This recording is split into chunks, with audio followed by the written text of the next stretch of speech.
ಕೇಂದ್ರ ಸರ್ಕಾರದ ಬೆಲೆ ಏರಿಕೆ ನೀತಿ ವಿರುದ್ಧ ಪ್ರತಿಪಕ್ಷ ನಾಯಕರು ಪ್ರತಿಭಟನೆಯನ್ನ ನಡೆಸಿ ತಮ್ಮ ಆಕ್ರೋಶವನ್ನ ಹೊರಹಾಕ್ತಿದ್ದಾರೆ.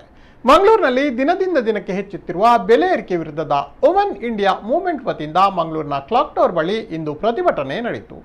ಜನರಿಗೆ ಸರಿಯಾದ ದುಡಿಮೆ ಇಲ್ಲದೆ ಇದ್ರೂ ಉತ್ತಮ ವೇತನ ಇಲ್ಲದ ಇಂತಹ ಪರಿಸ್ಥಿತಿಯಲ್ಲಿ ಕೇಂದ್ರ ಸರ್ಕಾರ ಬೆಲೆ ಏರಿಕೆಯ ಹೊರೆಯನ್ನ ಹೊರಿಸುತ್ತಿದೆ.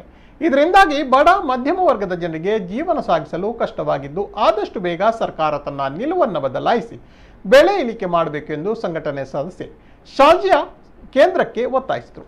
ಪ್ರತಿಭಟನೆಯಲ್ಲಿ ಸಂಘದ ಅಧ್ಯಕ್ಷರು ಮಿಸ್ರಿಯಾ ಕಣ್ಣೂರು ಹಾಗೂ ಸದಸ್ಯರುಗಳಾದ ತೌಸೀನಾ ಜರೀನಾ ಮೊದಲಾದವರು ಪಾಲ್ಗೊಂಡರು.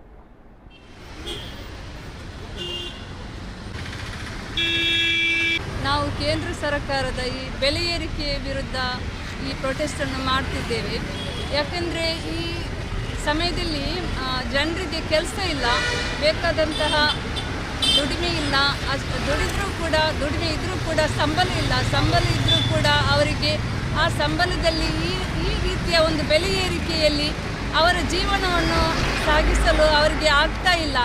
ಇಂತಹ ಕಾಲದಲ್ಲಿ ಈ ರೀತಿ ಒಂದು ಬೆಲೆಯನ್ನು ಏರಿಸ್ತಾ ಹೋದರೆ ಬಡ ಜನರ ಅವಸ್ಥೆ ಏನು?